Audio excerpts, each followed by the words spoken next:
Fu invites you to delve deeply into the Dhammapāda. Verse number 5 from the great scriptures of Mahayana Buddhism. Here on the YouTube channel Thien Thailand USA. Dear friends, today we enter into a verse that is deeply profound. A verse that doesn't just echo the words of the Buddha, but offers us a therapeutic path for the heart, a way toward the end of suffering, a light that shines through the darkness within each of us. The verse is as follows. Hatred never ends through hatred in this world. By love alone does hatred end. This is an eternal truth. Let us pause. Do you feel something stir in your heart upon hearing these words? Does it feel like a soft breeze, calming the flames of resentment inside? We live in a world full of noise and conflict, where misunderstandings and aggression are part of everyday life. Sometimes it's a careless word, an unkind gesture, and it sets fire to the heart. But in the middle of the storm, this verse is like a boat of mindfulness carrying us across rough seas, like a clear sky above the thunderclouds of anger. Why does the Buddha teach us that hatred cannot end hatred? Because hatred is fire, and when we bring more fire to extinguish it, what happens? A bigger blaze, more suffering. Only the cool water of compassion, of understanding and forgiveness, can quench such flames. Take a moment to reflect. Have you ever been hurt by someone? Have you ever carried anger for someone who betrayed or wronged you? And did you notice that as you clung to that anger, the one who suffered most was you? You lost sleep. Your food lost flavor, and your heart became heavy with sorrow. This teaching isn't abstract. It's a key to immediate liberation, a tangible path back to peace within your own heart. As you begin to cultivate compassion, you'll feel the lightness of forgiveness. You begin to see the other not as an enemy, but as a being also caught in pain and ignorance. Compassion is not weakness. It is tremendous strength. The one who can remain loving in the face of cruelty is the strongest of all. The Buddha told many stories of those who carried anger and were consumed by it, but also of those who chose compassion and found deep peace amid the chaos. Take the story of Angulimala, the serial killer who met the Buddha, and with one look of love, he threw away his weapon and became a saint. Compassion can transform a life more powerfully than punishment ever could. Let's now explore how this verse applies to family life. In our homes, sometimes the closest relationships are also the most challenging. Parents may lose patience with children. Spouses may grow distant or angry. Siblings may fight over small things. But when we respond with compassion instead of frustration, something beautiful happens. We begin to heal those invisible wounds. We create a safe space where love can flourish. Imagine a child who makes a mistake. If we scold with hatred, the child may feel shame, fear. But if we speak with care, the child learns responsibility without fear, learns love and discipline. This is how compassion trains the next generation. In the workplace too. Imagine your coworkers make mistakes. Instead of reacting with irritation, try understanding. Ask, "Are you okay?" You might find they're struggling silently. That one kind gesture may change their entire day. Even in social conflicts, cultural differences, political tension, compassion builds bridges. Hatred only deepens the divide.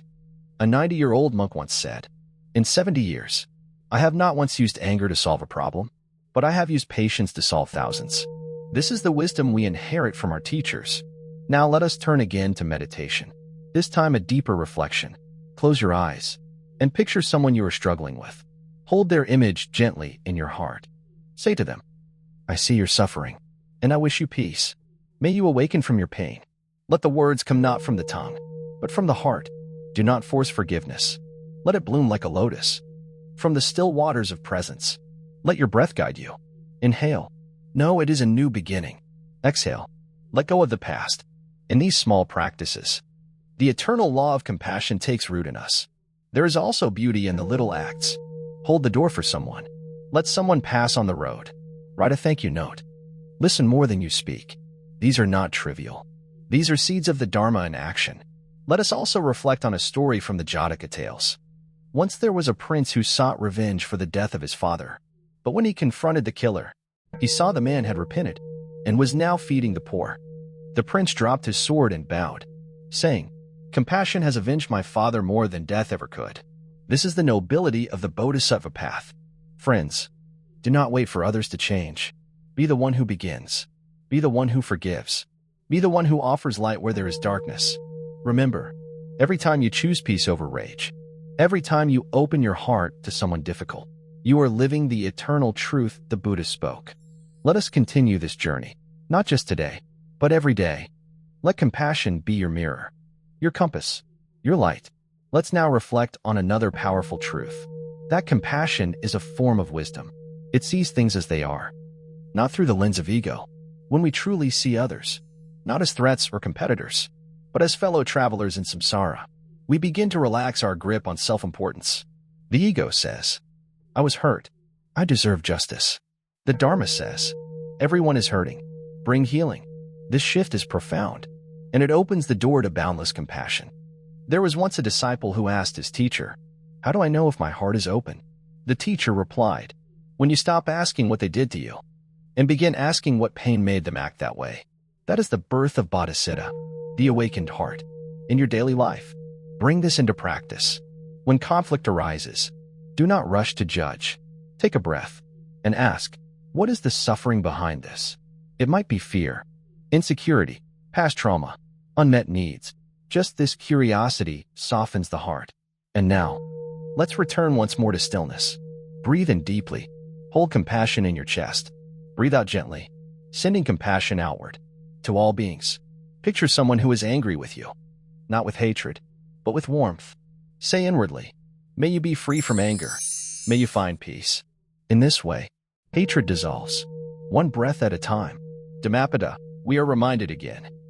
Hatred never ends by hatred, only by love, by compassion, by understanding.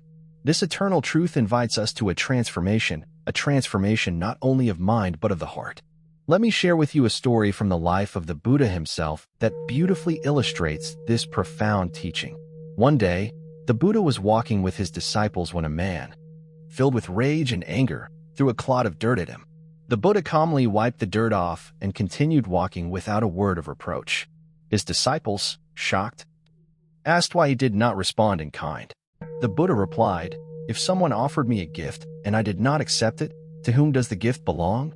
They answered, to the one who offered it. The Buddha said, in the same way, I do not accept your anger, so it remains with you. This story gently teaches us the power of non-retaliation and compassion. When we refuse to meet hatred with hatred, when we do not accept the gift of anger, it stays with the one who gave it. Our calm and compassion become a shield, a way to break the cycle of suffering. Now, how can we bring this teaching into our daily life? In moments when someone angers us, it is natural to feel hurt, to want to defend ourselves. But the Buddha's teaching invites us to pause, to breathe deeply and cultivate loving kindness toward ourselves and the other. Try this simple practice next time you feel anger rising. Take 3 slow breaths, feeling the air enter and leave your body. Gently remind yourself, may I be peaceful. May I be free from suffering. Then, bring to mind the person who caused you pain and silently wish them, may you be peaceful. May you be free from suffering. This practice, though simple, begins to soften the hard edges of anger and resentment in our hearts. It allows space for understanding and eventually for forgiveness. Forgiveness, however, is often misunderstood. It is not about condoning harmful actions or forgetting the lessons we must learn.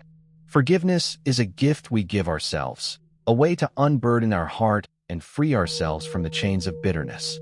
Consider the story of a woman named Kisa Gautami, who lost her only child and was consumed by grief and anger. She went to the Buddha seeking a cure. The Buddha told her to find a mustard seed from a house where no one had died. After visiting many homes, she realized death and suffering are universal. This realization helped her transform her grief into compassion for all beings. Through this story, the Buddha teaches us that suffering and hatred are shared human experiences, but compassion is our healing balm.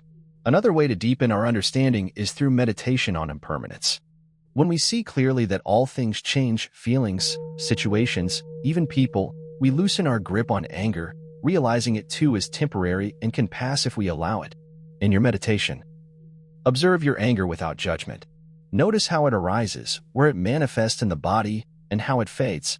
With gentle awareness, the fire of hatred can be cooled. Now, let us reflect on the role of compassion in society.